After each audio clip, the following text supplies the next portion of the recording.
This Torah class is brought to you by TorahAnytime.com.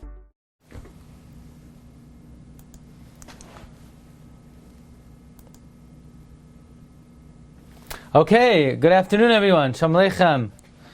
Bruchim Abam to Sefer Devorah. Thanks everyone for joining. I saw something very interesting from the Divrei Yehoshua, Rabbi Shua Heller, who is a Talmud of Reb Chaim Volozhiner. He says in Parak Dalet of the Sefer, Divrei Yehoshua min ha-Torah u'min ha-Neviim u'min ha-Ksuvim.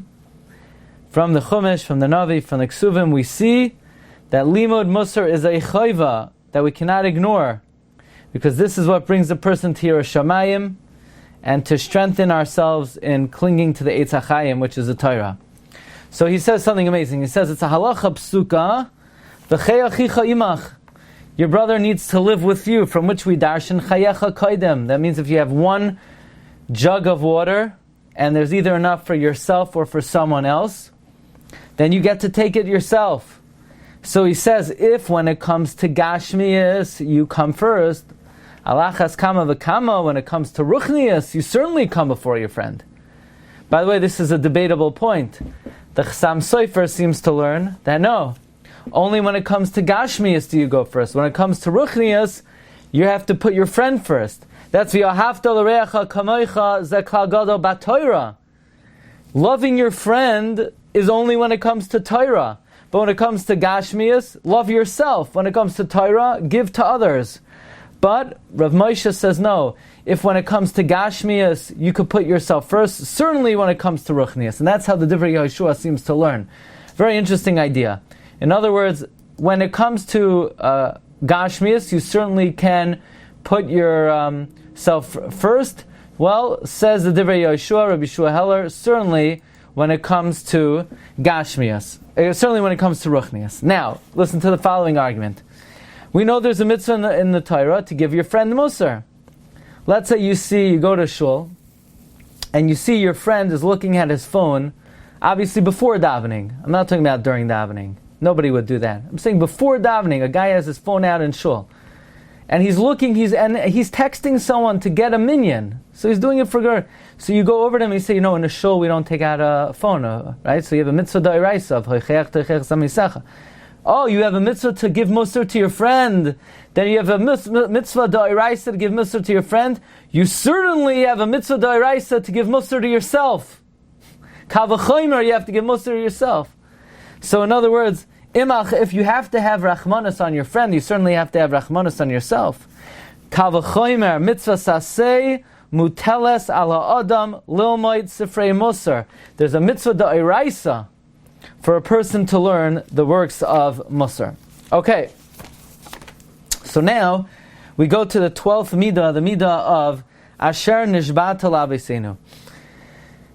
As you swore to our forefathers, says the Torah Devorah, Rav Moshe Cordovera, Yesh b'nei adam she'enam hagunim. There are people who are not worthy. Yeah, there's such people. We all know people like that. They're not worthy.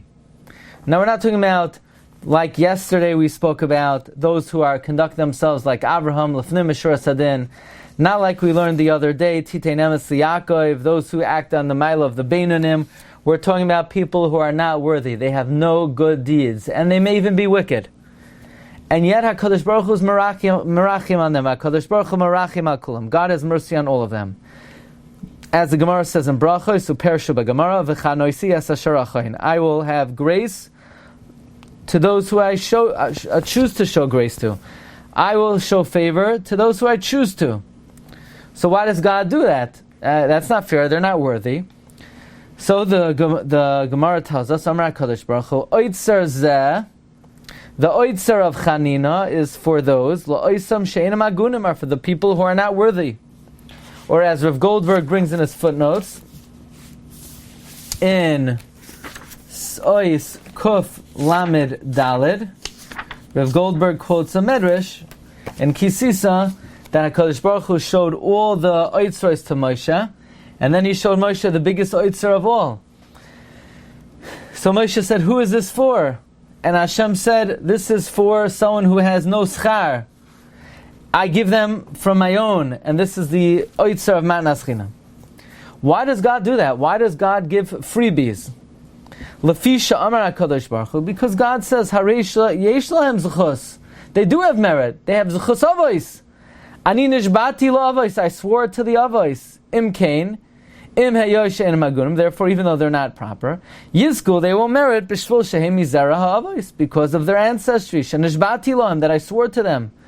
Lefikach anhileim. Therefore, I will guide them, anhigim, and I'll lead them ad sheyusuknu, until they are corrected. Meaning, God says, I will wait with them, I'll be patient with them, I will be kind to them. Why?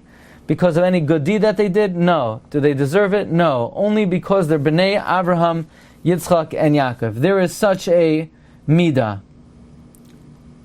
Now, even though we know the Gemara tells us in Shabbos on Daf Nun Hey, Tama Zechus Avos.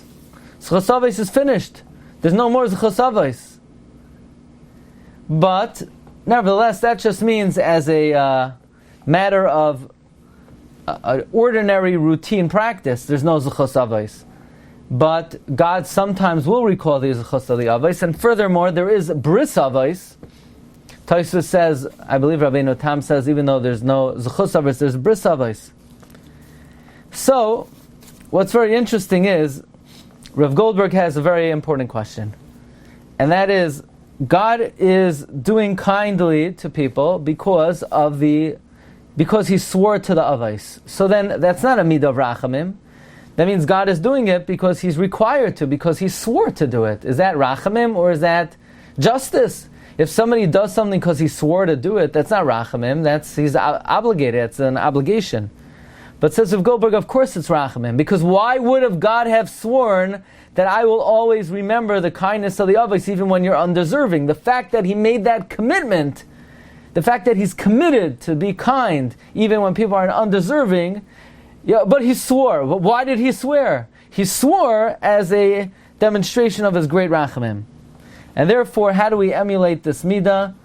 The answer is, if a person encounters a Rasha, do not be cruel to them or shame them. Have mercy on them. Well, why? They don't deserve it. They don't do anything right. But just like God has mercy on people because they're just plain Bnei Avraham, Yitzchak, and Yaakov, we too are required to emulate that Middah. V'kach yiyeh ha'adam, likewise a person, afim yifga barasham, even if they encounter the wicked. Al yisachzer kenegdam, do not be cruel in opposition to them, or yecharfeim, or shame them, v'chayotze. Elo yerachim aleim, have mercy on them. V'yomer, and say, look, soif heim bnei Avraham, Yitzchak, v'Yaakov. At the end of the day, they are the descendants of Abraham, of Isaac, and Jacob. They are from the Avos. Im hein einam ksherim, even if they're not kosher. Avosehem ksherim, their forefathers are kosher. V'hagunim, and proper. V'hamevazeh habonim, mevazeh ha'avos. And you know what else? If I shame them, I'm shaming their grandparents. I'm shaming Avraham, Yitzchak, and Yaakov.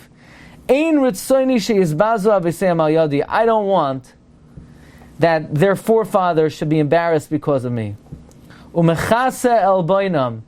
You should cover up their shame, umesaknem, and try to correct them, kafi koichai, as much as in your power. So this is the Middah of showing mercy to those who are completely undeserving, merely because they're Bnei Avraham, Yitzchak, and Yaakov, to emulate the ways of Hashem. Now, Rav Goldberg has a question. He wants to know, the Rabbeinu Yoina writes in the end of Parsha, in Shar Gimel Ois Mem Vav, on the pasuk Elokim lo yisekalel, don't curse a judge, but a judge that acts improperly and intentionally distorts the din, you're allowed to curse. But what do you mean? But they're Bnei Avraham, Yitzchak, and Yaakov, and even though they don't deserve it, but aren't you embarrassing their forefathers? So Goldberg explains that it depends what your kavanah is. If your kavanah is to curse and shame them, to put them down, then you're not allowed to do that. But if your intention is so that you or others should not be influenced by them, or they should go on the right path, and you're mechaven l'toyeles, then you're allowed to shame them, because this is the Avos would want that. The Avraham, Yitzchak, and Yaakov would want you to do that to set their children straight. So the purpose here is that just to put someone down, even if potentially they deserve it, If your kavanah is merely to shame them, then this is insulting to their ancestors. And you should have mercy on them just like the Rebbe Shalom does. But there may be times that call for one to have a strong stance against another Jew, assuming that this is a situation where their own ancestors would want them to be corrected. Okay, Rabbi Isai, Bez Hashem, tomorrow we will do the final Middah, Middah Yud Gimel, and that is Mimei Kedem. And until then, if anybody wants to join us this evening at 9:15 for Yavamas, Daf Hey Amud Beis, same ID on the Zoom. Okay, have a great day, everyone. Kol Tov. You've just experienced another Torah class brought to you by TorahAnytime.com.